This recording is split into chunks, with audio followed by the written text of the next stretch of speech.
All right. That's, I really don't know. Somebody might, Michelle might know What? how to get rid of forest bulbs, tubes. If you had like a lot of tubes, Taking the Weber's, they charge you. they do, they charge. Yep. So I we think the don't go- manufacturer had to be responsible for some of that, So we don't go there. Maybe, I changed the battery and the other remote started working. Maybe this All right.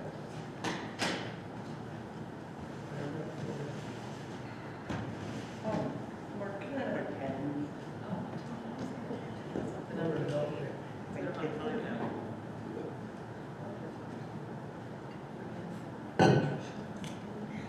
All right, it's 4:30, we'll stand and pledge the flag. I pledge allegiance to the flag of the United States of America and to the republic for which it stands, one nation, under God, indivisible, with liberty and justice for all.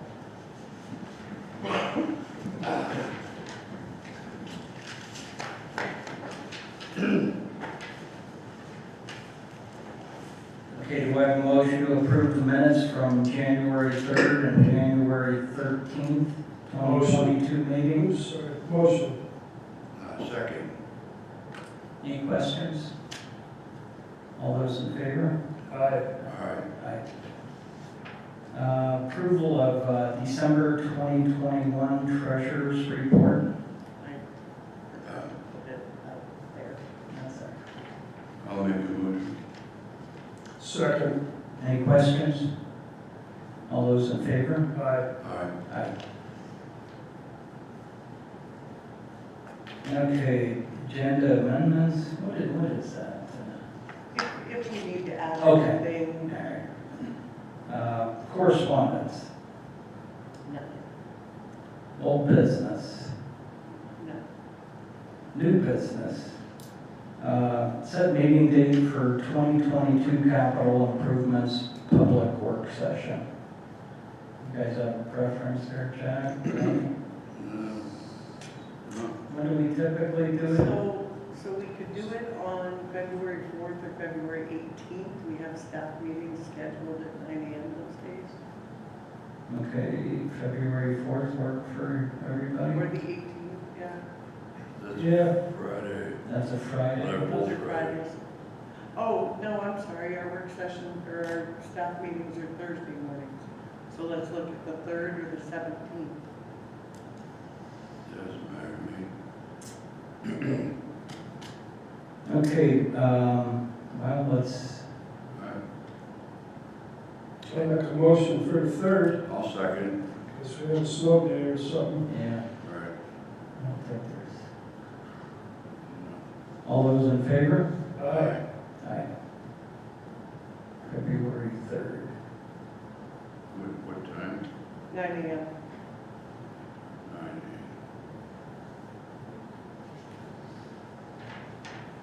Okay, thank you.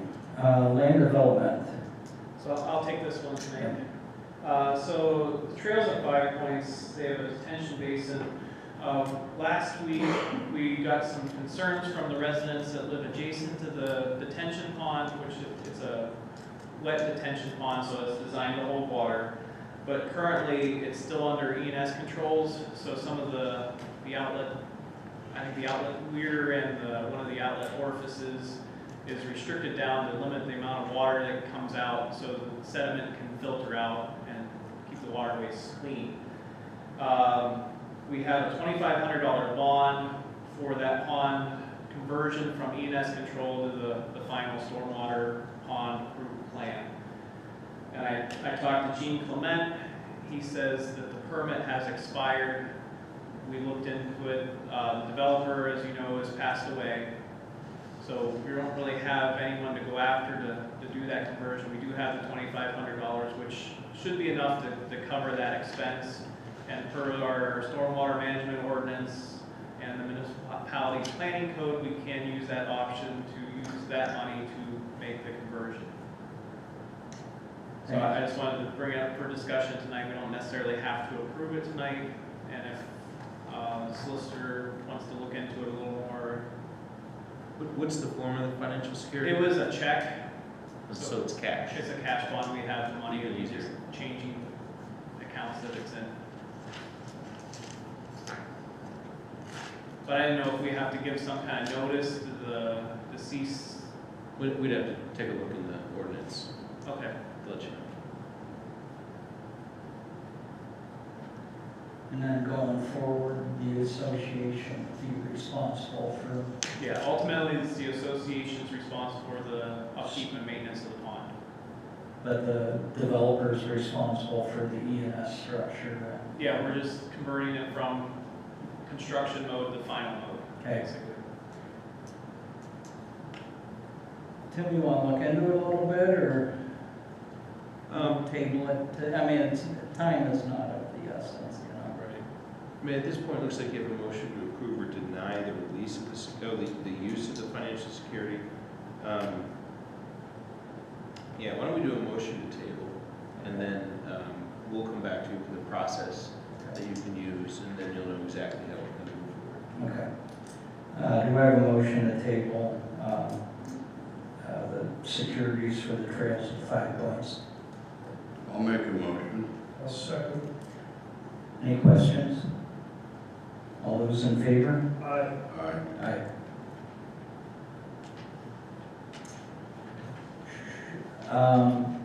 You guys probably haven't met Tim Walker, or have you guys? He's a solicitor that's replacing Christopher Senate from the Knox firm. Tim's been on board there at the Knox firm for how many years? 15? 15 years. Wonderful solicitor. Mr. Solicitor, do you have anything for us? Nothing other than a heck of an introduction, and I do appreciate it. Yeah. Engineer? I have a little show and tell for everybody. Wonderful. You're welcome. So bear with me, I'm running both here. So our Harrow Road Sidewalk project, phase 2, if anybody recalls, we did the original phase back in 2019, which went from Lorry Drive down to Chelsea Drive along Hammock Road. So this is going to be a quick synopsis of the plans. I have up here the website. We have the plans on the website for view. The links are down here at the bottom. But looking at the first plan, there's only 4 plan sheets, and I'm going to go through it real quick, so it won't be too bad. So the first sheet here, we have our standard details for the sidewalk construction and curb ramps, as well as the notes to make sure that the sidewalk is ADA compliant. And then here on the second sheet,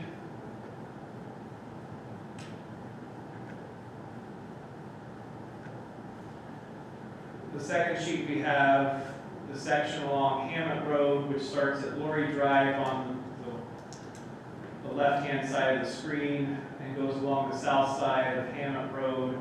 And this goes to almost Door Road. As you can see from the profile, the thin line on top is the current Hammock Road center line. The thick line will be the proposed sidewalk, and the dashed line underneath it is the existing grade. So we are going to be doing some filling. The intent of the plan is to have the sidewalk at a constant elevation of about 6 inches below the center line of Hammock Road and slope towards Hammock Road, so the runoff from the sidewalk in Hammock Road is directed towards the storm sewer along the edge of Hammock Road. And we have some provision to add a few more catch basins in there. And then looking at the third sheet here, and we kind of continue along the edge of Hammock Road on the south side from Dorn Road down to Marley Way. We are looking at doing this as ad alternate, so this may or may not be completed with this phase. It'll kind of depend on the pricing of the project. But it also includes some earth moving of the existing embankment, and then the sidewalk will kind of duck behind the existing guide rail over the stream crossing on Hammock Road and then terminate on Marley Way. And then real quick, looking on Lorry Drive, starting on the left-hand side, the sidewalk will be on the south side of Lorry Drive coming from the trails at 5 Points, and connect into the proposed sidewalk on Hammond Road at the intersection. And then on the opposite side of Hammond Road, the sidewalk will be situated on the north side of Lori Drive from Hammond Road to the existing sidewalk on Lori Drive and terminate there. And we will not have a sidewalk on the south side. And as far as line and grade, the sidewalk will be at the existing line and grade of the lawn areas. Looking at the topography there, we have to keep it basically at the same grade, or else we're going to have some ponding issues in the front yard. So where the same thing as on Hammond Road, the sidewalk will be graded and drained at Lori Drive, and then from there, runoff will be collected in the storm sewers. So these plans are currently on the website. We have a copy in our office for public review. As far as I'm aware, we haven't received any comments regarding the plans. Tentatively, we're looking to go out to bid here at the end of the month. We have letters that will be going out to the affected property owners this week. Because of the line grade issues, a lot of the driveways will have to be reconfigured where the sidewalks cross them. So with that, just a real quick overview, and if there's any comments or questions, feel free to answer them now. Are there any questions?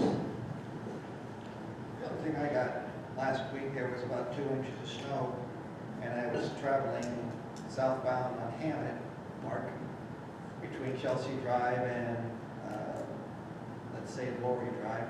2 ladies, now you have a sidewalk, you spent probably $100,000 putting that sidewalk in a few years ago, walking down my road, side by side, not even at the edge of the road, almost in the middle of my lane. And I'm like, ladies, maybe it wasn't the right thing to do, but I gave them a gesture with my hand, and they waved at me.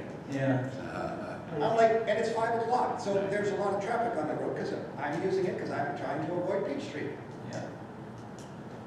It doesn't do any good if nobody uses the sidewalk. I turn onto Dorn Road, here's a lady walking in the eastbound lane with her dog in the middle of the road. Again, there's 2 inches of snow. I'll guarantee you go over there now, 90% of them sidewalks are not shoveled. I mean, there's 2 feet of snow out of there. You got 100 feet of sidewalk, that's a lot of shoveling if you don't have a snowblower. Yeah. But if you put sidewalks in and nobody uses them, it ain't no good, guys.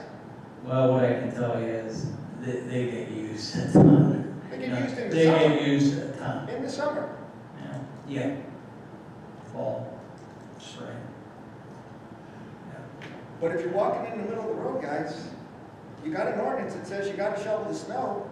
Nobody's shoveling the snow, and nobody's enforcing the ordinance. We got ordinances on the book that nobody enforces. Well, they have been enforced, Jim. I mean, the shoveling of the sidewalks. It's not an easy ordinance to uphold, especially when you have this much snow, and we're out, can't find any places to put snow, and they do get piled up. I mean, it's not perfect by any means, I did Hope for a thought. Last week, there was 2 inches of snow. Yep. There was nothing in your yard, but nobody shovels their sidewalk. I can't say that. Yep. Over 50% of people don't shovel their sidewalk, or clean it, or whatever you want to call it. Yeah. It's something I know we'll probably be addressing it here, with the amount of snow that we have, but I people are understand. walking down Page Street. I was down there today, and they just, This storm there's is, a lot of walkers, and they just don't have a place to go, So we'll definitely be talking about the sidewalk and enforcing it. And usually, on P Street, I'm gonna say, they do respond to it pretty well. Now, the residential areas, some do and some don't, but only really takes 1 or 2 that don't, and you're out in the street, So, thank you. Supervisor Lee? Not much, I'm missing Larry tonight. A big crowd, be careful on the roads and walking. Tony? Well, we made it through a big storm. We broke some stuff, things happened, but it was quite a storm, and visibility was really low at times. And all the guys did good, nobody got killed, it was good. Ready for the next one. Yeah, I just want to commend the guys, I mean, they stepped up. We ended up running a 7 PM to 7 AM shift, and a 7 AM to 7 PM shift. Didn't have any complaints, the guys came in, they did an awesome job. You know, that first 12 hours, there was zero visibility. They're out there in that truck for 12 hours. You know, there's some mailboxes down, there's some yards that have a little bit of damage, but, you know, I know residents get, you know, excited when they see the snow plow, and they start that shoveling their sidewalks and their driveways out, but, that's all part of it, and when these guys are done with their 12-hour shift, they go home and shovel their driveways, and, it's just part of living up here in the north, so, we don't do it on purpose, you know, we don't do it to offend anybody, it's just part of living in the snow belt, that snow's gotta go somewhere. Public input. 3 minutes. Good. Do I have a motion to adjourn? Motion. Second. All those in favor? Aye.